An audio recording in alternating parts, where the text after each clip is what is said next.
Le geste. D'abord, je vais vous faire un petit sketch. Excusez-moi, là, j'ai encore plus le trac, là. Donc, je vais me ridiculiser. Mais c'est obligé, parce que je voudrais d'abord qu'on se comprenne bien sur ce que c'est que le geste par rapport au mouvement et à tout ce qui est neuromoteur. Comprenons-nous bien sur ce que sont les praxies et le geste. Exemple. Imaginez que mon téléphone portable soit en train de sonner, ce qui serait fort dommageable, et que mon intention soit de répondre au téléphone, ou au moins de l'éteindre. Vous voyez, là tout de suite, ça c'est pas convenable. Très important, un geste n'est pas défini par une suite de mouvements, un geste est défini par une intention.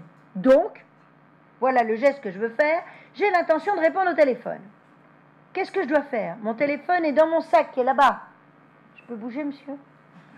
Que fais-je? Je me précipite, hop, hop, hop, et je me jette sur mon sac. Évidemment, si vous me voyez faire ça, et que vous vous dites, oh, oh, oh, elle a des troubles du comportement, Madame Mazot, au milieu d'une conférence, elle se lève, elle court en nous tournant le dos, elle se précipite vers le sol. Mais normalement, vous ne devez pas vous dire ça. Vous devez vous dire, ah ben dis donc, elle a oublié d'éteindre son téléphone. C'est-à-dire que vous devez comprendre que je suis en train d'éteindre mon téléphone. C'est-à-dire que vous devez comprendre quelle est mon intention. Juste en me regardant faire, vous comprenez ce que je veux faire. Et moi, vous voyez que je ne vais pas faire les mêmes mouvements si je veux répondre au téléphone et que le téléphone est dans mon sac, ou si je veux répondre au téléphone et puis qu'il est là devant moi. Ou si je veux répondre au téléphone et qu'il est là dans mon sac. Je vais faire des mouvements différents. C'est le même geste. Parce qu'au bout du compte, j'ai le téléphone, je vais l'ouvrir. Oui, c'est un vieux, il souffle comme ça. Vous voyez, hein? Et oui. Et il souffle comme ça, et je dois le savoir. C'est-à-dire que j'ai un savoir, on dit, sémantique sur la signification de l'objet. Qu'est-ce que je peux en faire et comment je peux l'utiliser? Et il n'y a pas très longtemps, je raconte ça à chaque fois, mais c'est quand même vrai, mon petit-fils a 3 ans et demi, je lui dis, amène-moi mon téléphone. D'abord, il a cherché à l'ouvrir comme ça. Vous voyez le geste que je fais. Puis il a compris que ça se faisait comme ça. Un peu étonné quand même, il ne savait pas que ça pouvait s'ouvrir comme ça. Et c'est un vieux, pas le petit-fils, le téléphone. Et il a fait ce geste-là. Et il m'a dit, mamie, ton téléphone est cassé. Donc il sait quels sont les gestes qu'il faut faire. Et vous voyez l'intention du geste. Donc, le geste est caractérisé par ce qu'on appelle un projet de geste. Ce geste, une fois que je le projette, je dois répondre au téléphone. J'y intègre ce que je sais du téléphone, ce que j'intègre de mon téléphone qui s'ouvre comme ci, pas comme ci, j'y intègre ce que je sais de l'endroit où est le téléphone. Ce sont les aspects spatiaux. Où moi je suis par rapport à ce fichu téléphone. Est-ce qu'il est là? Est-ce qu'il est derrière? Est-ce qu'il est en bas? Est-ce qu'il est dans ma poche? Et je vais essayer de contrôler tout ça pour, si je dois me lever par exemple, ne pas me prendre les pieds dans la chaise, la contourner, etc. Ça va le faire. Ça, tout cet aspect-là, c'est ce qu'on appelle la cognition sociale. Mais c'est pas par hasard. La cognition motrice. Hein, c'est un très joli lapsus. La cognition motrice, c'est la préparation du geste. C'est tout ce qui se passe, en fait, sur le plan cognitif, intellectuel, qui va permettre que l'action se produise dans de bonnes conditions. C'est la préparation. Je n'ai pas encore bougé. Tout ça est dans ma tête. À ce moment-là, c'est cette préparation, c'est cet aspect cognitif de la motricité, cet aspect cognition moteur, qui va permettre de mettre en route, effectivement, est-ce qu'il faut que je me lève, est-ce qu'il ne faut pas que je me lève, est-ce qu'il faut que je tende le bras, etc. Quel geste je dois faire, et qui va faire que je vais répondre au téléphone. Ça, c'est l'aspect purement moteur. C'est le moment où commence à se déclencher les contractions musculaires, l'organisation posturale, etc. Les régulations du tonus. Et puis, ce geste, il va avoir un effet. D'abord, je vais parler à quelqu'un au téléphone ou je vais éteindre mon téléphone. Et cet effet, il est très souvent observable par une tierce personne. Par exemple, vous me regardez en train de répondre au téléphone ou d'éteindre mon téléphone. Et parce que vous m'observez faire cette action, alors, quasiment 90% des mêmes neurones s'activent chez vous que chez moi. C'est-à-dire, s'activent chez vous les mêmes neurones que si vous-même vous étiez en train d'éteindre votre téléphone portable. Alors que vous ne faites rien, vous me regardez en disant quand même, elle aurait pu l'éteindre avant de rentrer. Hein. Vous voyez, c'est l'effet de ce qu'on a appelé les neurones miroirs. C'est-à-dire des neurones qui, chez vous, s'activent en miroir à ma propre activité. Et c'est ce neurone miroir, c'est parce que vous-même vous activez quasiment les mêmes neurones que moi qui suis en train d'éteindre mon téléphone, que vous comprenez ce que je suis en train de faire. Et que vous ne dites pas, ah, qu'est-ce qu'elle fait, elle tend le bras, ah, mais elle est en train... Non, vous dites, elle éteint son téléphone. Est-ce que vous voyez la différence entre des mouvements et un geste? L'intention, une signification, et cette signification, elle est partageable par ceux qui observent le geste. Alors évidemment, ces différentes étapes de la réalisation gestuelle reposent sur des systèmes et des sous-systèmes, des réseaux et des sous-réseaux, des ensembles et des sous-ensembles de neurones interconnectés mais repérables. Finalement, hein, ce qu'on a déjà dit. Là, je vous montre quelque chose qui est intéressant pour aller à l'appui de ce que je vous dis, c'est-à-dire de toute cette préparation du geste qu'on a appelé la cognition motrice. Tout ce qui se passe avant même, ça peut durer jusqu'à 1 seconde. Hein. Mais c'est souvent 500, 750 millisecondes. Avant même, entre le moment où je décide de faire quelque chose et le moment où le premier muscle va commencer à se contracter, hein, eh bien voilà ce qui se passe là. Il s'agit de prendre un petit... C'est un espèce de petit cylindre hein, qui est vu sur la tranche. Eh bien, quand vous voulez prendre ce cylindre, ce que l'on voit ici, c'est un enregistrement du mouvement de la main au cours du mouvement de prise du cylindre. Hein, vous voyez de quoi il s'agit. Eh bien, quand vous arrivez au cylindre, l'écartement des doigts est absolument parfait par rapport à la taille du cylindre. Alors, vous voyez, ça commence comme ça, puis, et ça s'ajuste. L'ajustement à la taille du cylindre, il est anticipé. C'est avant, c'est pas au moment où vous touchez le truc que vous dites « Ah, c'était plus gros, c'était plus petit, ah, finalement c'était mou, fallait pas que je fasse ça. » Non, vous le savez à l'avance. Donc ces ajustements, toute cette préparation du geste, elle est très importante et c'est elle, dans l'immense majorité des cas, pas à 100%, mais on va dire dans l'immense majorité des cas, qui fait que le geste est réussi, ou approximatif, ou malhabile, ou carrément raté. Donc, on va dire qu'un geste, c'est d'abord une intention. Je veux répondre au téléphone, je me représente ce que je dois faire, je le planifie. Planifier, ça veut dire dans le temps. Hein, je fais des séquences les unes après les autres. D'abord, peut-être je dois me lever, contourner la chaise, ouvrir la fermeture éclair de mon sac, sortir mon téléphone, l'ouvrir et appuyer sur... Dans cet ordre-là, je me représente le programme d'exécution, ce n'est pas fait. Je suis en train de me représenter ce que je dois faire sur le plan musculaire et organisation. Ça s'appelle la programmation gestuelle. C'est une espèce de plan d'action. On dit aussi c'est une simulation mentale du geste. Et c'est cette simulation, cette programmation qui est à l'origine de l'essentiel des régulations que je dois faire. Je sais avant d'avoir lancé le geste, si je dois me lever, si je dois contourner la chaise, etc. J'ai intégré à mon geste tous les aspects visuels, spatiaux, sémantiques, le savoir que j'ai sur mon téléphone, les aspects visuels, où est la chaise, où je suis moi, mon schéma corporel, où est le téléphone, etc. C'est pour ça que ça prend un peu de temps et que c'est compliqué. Donc, on parle de simulation anticipatrice. Bien sûr, toute cette partie-là n'est pas consciente. C'est une partie qui est automatisée, non consciente. Vous ne saviez pas forcément que vous faisiez tout ça. Et quand cette simulation anticipatrice, soit je peux me dire non, là, je ne vais pas faire ça maintenant. On est en pleine conférence. Non, là, je ne peux pas me lever, contourner la chaise, aller là-bas. Non, je ne le fais pas. Soit je décide de le faire, parce qu'il faut absolument arrêter de sonner, que j'arrête de faire sonner ce téléphone. Et donc il y a la partie motrice qui est la réalisation effective des mouvements. Seule la partie projet est consciente. Je me dis, je veux répondre au téléphone, et normalement, tout le reste, ici, ça le fait. De façon non consciente. C'est très important, hein, parce que pour agir sur, je pense aux enfants maladroits qui vont avoir des difficultés dans ces domaines, voyez bien que pour agir sur les parties non conscientes du geste, ça va être compliqué. Hein. Bon.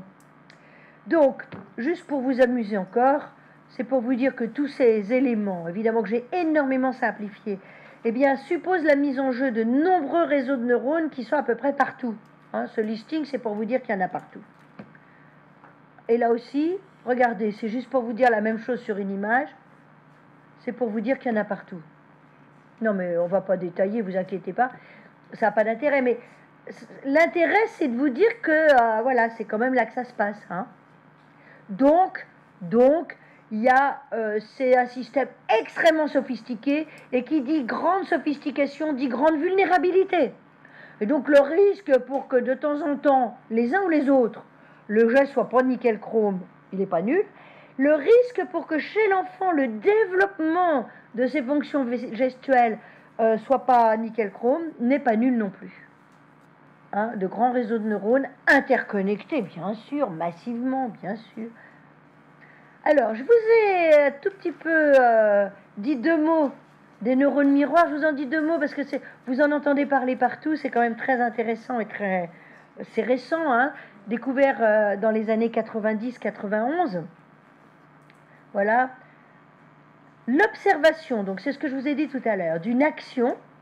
Si vous observez quelqu'un qui fait quelque chose, eh bien, ça provoque l'activation chez l'observateur des mêmes, à peu près, pas tout à fait, d'une grande partie des mêmes réseaux de neurones que chez celui qui réalise effectivement le geste. C'est un truc de fou.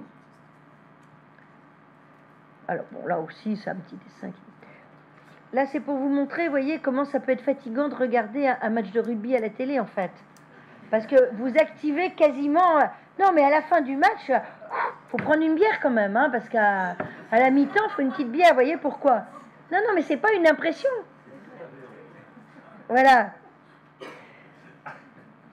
Donc, ces neurones miroirs, pourquoi est-ce qu'ils sont très importants? Ils sont le support, donc, chez l'enfant, là on est revenu au niveau développemental, de l'imitation. Monsieur Laporte, Pierre, nous vous en a parlé tout à l'heure, en vous en parlant dans la cognition sociale, vous vous rappelez? Cognition sociale, il a dit tout de suite, très précocement, d'ailleurs dès 72 heures, donc encore plus tôt même que ce qu'il a dit, on a pu montrer que les bébés pouvaient déjà imiter les choses au niveau de la langue et de la bouche. Et puis il y en a d'autres qui ne peuvent pas. Bon. Donc ça serait le support de l'imitation. Vous avez compris aussi que c'est le support de la compréhension de ce que l'autre est en train de faire. Je ne peux pas seulement décrire ce que l'autre est en train de faire en termes de mouvement. Ah, madame devant moi, elle a croisé les bras, et puis maintenant, elle touche sa mèche, et puis maintenant, elle prend son crayon, et puis maintenant, avec son crayon et son avant-bras, elle fait des boucles. Parce que c'est pas ça, le geste. Et c'est pourtant une description réelle, ce que je viens de faire. Mais la vraie description du geste, c'est, madame, la dame qui est devant moi, elle est en train de prendre des notes. C'est ça, la description du geste.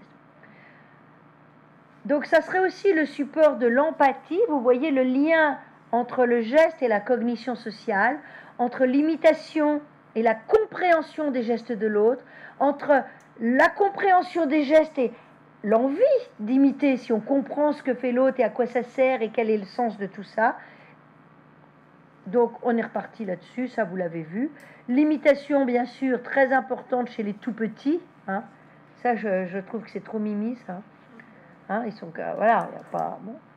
Mais il faut bien comprendre une chose, c'est que quand un bébé imite une action, non pas un mouvement, mais une action, il imite bien quelque chose de signifiant, il sait quel sens ça a, ce qu'il est en train de faire, eh bien c'est une architecture assez globale du geste qu'il imite, et non pas les détails précis qui lui permettront d'être habile.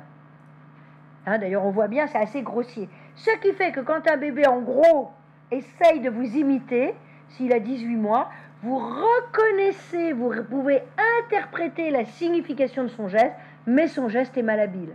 Donc l'habileté ne peut pas être uniquement dans l'imitation. Donc le développement gestuel, deux modalités de développement, mais maintenant vous êtes une pro. Nous avons pour tout ce qui est de la motricité une boîte à outils innée universelle. Personne ne fait la démonstration pour montrer à son bébé de 8 mois comment il faut faire pour marcher à 4 pattes ou ensuite pour se mettre debout. Ça le fait. Petite boîte à outils toute prête. Vous savez même qu'il y a des bébés qui se déplacent sur les fesses. Ils n'ont jamais vu personne faire ça. Personne. Mais ils le font. Donc il n'y a pas besoin de démo. Il n'y a pas besoin d'enseignement. Et puis, il y a des tas de gestes pour lesquels nous n'avons pas de boîte à outils. Je l'ai dit tout à l'heure, conduire, faire un nœud de cravate, se brosser les dents, se faire un brushing, s'habiller, se laver, écrire, gommer, conduire, découper. Tous ces gestes-là sont des gestes qui sont enseignés, qui nécessitent des réorganisations neuronales de façon à pouvoir, après une phase d'apprentissage, être automatisés. Donc le patrimoine génétique de l'espèce et la transmission culturelle, vous allez me dire, comme toujours, comme dans tout ce qu'on a dit depuis ce matin. Alors, une petite parenthèse sur activité contrôlée, activité automatisée. Vous allez voir pourquoi je vous parle de ça dans le geste, bien qu'on puisse en parler dans toutes les activités cognitives. Mais dans le geste, c'est encore mieux. Ce qu'on appelle les activités contrôlées sur le plan cognitif, faites attention, c'est vraiment une idée nouvelle, mais qu'on va reprendre là encore dans plusieurs systèmes. C'est des activités qui doivent être sous contrôle intellectuel pendant qu'on les fait. Et donc, c'est des activités fatigantes et lentes. Il faut faire attention à ce qu'on fait, c'est ça que ça veut dire, contrôler. Ces activités contrôlées sont donc facilement, elles sont compliquées à acquérir et elles sont facilement perturbées par autre chose.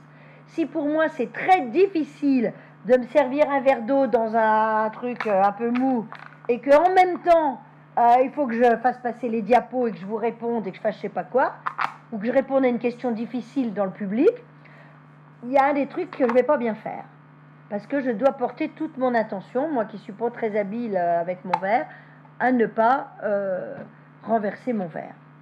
Sinon, on dira que je suis en double tâche, que je dois faire deux choses difficiles, que je dois contrôler simultanément deux choses, c'est qui est très difficile. Et le risque important, il est que je rate les deux choses. À la fois que je renverse de l'eau et en même temps que je vous réponde à côté. Au contraire, on appelle activité automatisée au niveau cognitif des procédures qui n'ont pas besoin de contrôle attentionnel. Ça le fait tout seul. Généralement, elles ne sont pas conscientes. Elles n'ont pas besoin d'être pilotées consciemment, d'être contrôlées, d'être pilotées intentionnellement. Je n'ai pas besoin d'y faire attention. Ça le fait tout seul. En ce qui concerne les gestes, c'est une fois que l'apprentissage d'un nouveau geste est fini que le geste peut être automatisé. Donc il y a toute une phase qui est une phase d'apprentissage. On me fait des démonstrations, je m'entraîne, on m'explique, on me remonte, je réessaye, je réentraîne. J'ai besoin là d'un contrôle attentionnel, puis le geste s'automatise. C'est au moment où le geste est automatisé qu'on dit que l'apprentissage est fini, qu'il est terminé et qu'il est réussi. Et dans cette condition-là, ensuite, je n'ai plus qu'à évoquer le projet de geste et tout le reste, ça va le faire automatiquement. Après apprentissage. Là, il y a écrit en bas, les danseurs chevronnés se déplacent en mode automatique. Leur chorégraphie atteint la perfection lorsqu'ils n'ont plus conscience d'effectuer les mouvements qu'ils ont répétés pendant des heures. Apprentissage. Et ensuite, automatisation. Alors, ce qu'il faut bien comprendre, c'est que pour le geste, un geste ne peut être efficace que s'il est automatisé. Donc il y a toute une période où il n'est pas, il y a la période d'apprentissage, mais ensuite, cet apprentissage doit aboutir à la réalisation de reconfigurations neuronales qui vont permettre que dès que j'évoque mon projet de geste, oups, mes réseaux de neurones vont me livrer une espèce de carte toute prête du geste parfait, ou presque. c'est la condition. L'automatisation du geste est indispensable pour que l'on puisse faire un geste en même temps qu'autre chose. Or, c'est la condition habituelle. En même temps que je veux répondre au téléphone, en même temps que je fais ça, je veux continuer à vous parler. Donc, faire deux trucs en même temps, au niveau gestuel, c'est extrêmement habituel. Vous écrivez, vous prenez des notes, mais vous ne prêtez pas attention aux gestes graphiques. Vous ne vous dites pas, ah, jusqu'où est-ce qu'il faut que je monte la boucle du L là? Non, ça doit le faire automatiquement et c'est ce qui vous permet d'écrire en même temps que vous écoutez. Donc vous comprenez que dans le geste, cet aspect, il faut que vous compreniez que ce n'est pas que dans le geste, c'est dans énormément d'activités cognitives. Énormément d'activités cognitives sont automatisées après apprentissage. Mais dans le geste, c'est fondamental. Si vous devez penser, réfléchir et contrôler votre geste en même temps que vous faites autre chose, non seulement le geste sera raté, mais l'activité intellectuelle que vous deviez faire en même temps sera ratée en même temps. Donc ça, il faut bien comprendre ça, parce que si on veut rééduquer le geste, alors on ne fait que le geste. Vous voyez, quand on commence par exemple à apprendre les gestes graphiques à l'école, en maternelle, la maîtresse qui dit on va faire des boucles, on fait des boucles. Puis la maîtresse un peu plus tard qui dit on va faire des lignes de J, on fait des lignes de J. Et on se demande jusqu'où on descend la boucle, jusqu'où on la remonte, etc. Mais si on veut faire de l'orthographe et se demander si jupe, on l'écrit avec un je ou avec un ge, vous me suivez? Alors, on doit avoir automatisé comment, ou suffisamment automatisé, comment on fait pour faire le J. Donc, retenez cette histoire d'automatisation. Ce n'est pas spécifique au geste, mais c'est très important dans le geste. Alors, les repères chronologiques, eh bien, il y a un développement universel.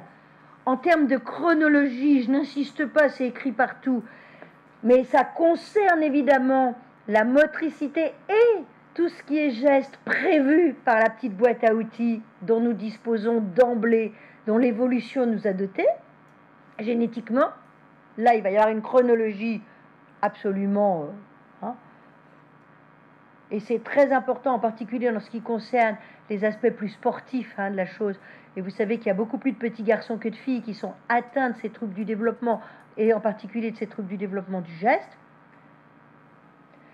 Et puis, je voulais aussi vous donner, pour faire le pendant, un certain nombre de repères chronologiques, c'est écrit partout, concernant les aspects culturels du geste, donc entièrement appris. Dans le domaine du repas, vous savez que ce n'est pas la même chose de savoir couper sa viande ou d'utiliser des baguettes. C'est pas la même chose de savoir s'habiller, je ne sais pas, de mettre un bouton de jean, c'est très difficile pour les petits, ou pour nous, par exemple, nous habiller avec un jean, ou de mettre un sari, ou de mettre un kimono. On apprend des choses différentes, ça dépend de ce qu'on a appris quand on... Et puis savoir se moucher, savoir prendre sa douche, savoir s'habiller, etc.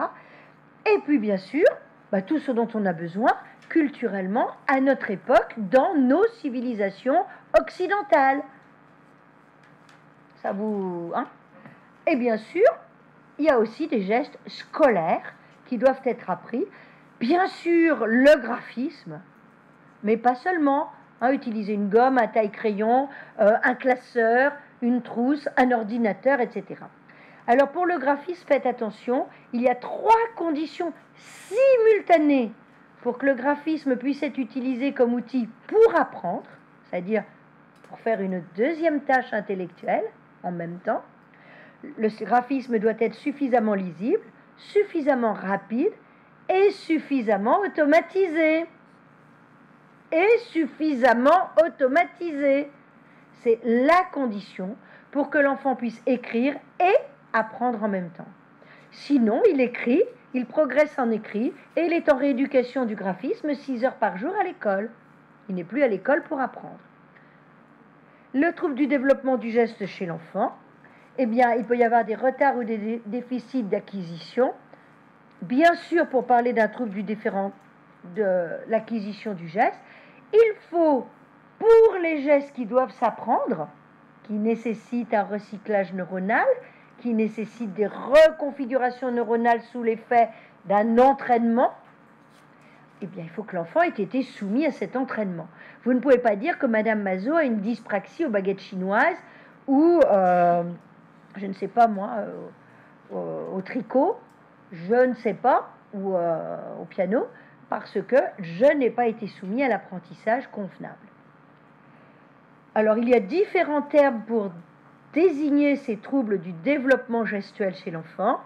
Vous entendez parler de dyspraxie, de retard psychomoteur quelquefois, de TAC, qui veut dire trouble d'acquisition des coordinations, ou de troubles spécifiques du développement moteur. Vraiment, pour l'instant, on peut en rester là. Ces dénominations, dans un premier temps, on peut dire qu'elles sont synonymes au stade où nous en sommes. Au total, le geste rend possible et facile la vie quotidienne, et quand même, les gestes, c'est du matin au soir. Donc quand les gestes, il faut les contrôler du matin au soir, c'est absolument épuisant. Et on n'en est pas conscient parce que nous, on fait ça automatiquement, comme M. Jourdain faisait de la prose sans le savoir. Le geste participe aussi à la conscience de soi, à la conscience des états mentaux de l'autre, donc à la cognition sociale et à des relations fluides et adaptées sur le plan interrelationnel. En outre, le caractère automatique des gestes, après apprentissage pour ceux qui ont besoin d'être appris, permet de parler, de réfléchir et d'apprendre à l'école tout en écrivant, en conduisant ou en faisant n'importe quoi. C'est lorsque ce n'est pas le cas, lorsque le geste ne peut pas être automatisé, lenteur et fatigabilité sont énormes et ensuite l'enfant est presque tout le temps en situation dite de double tâche, c'est-à-dire en train de faire deux trucs en même temps qui les deux nécessitent du contrôle attentionnel et donc les deux vont être échoués.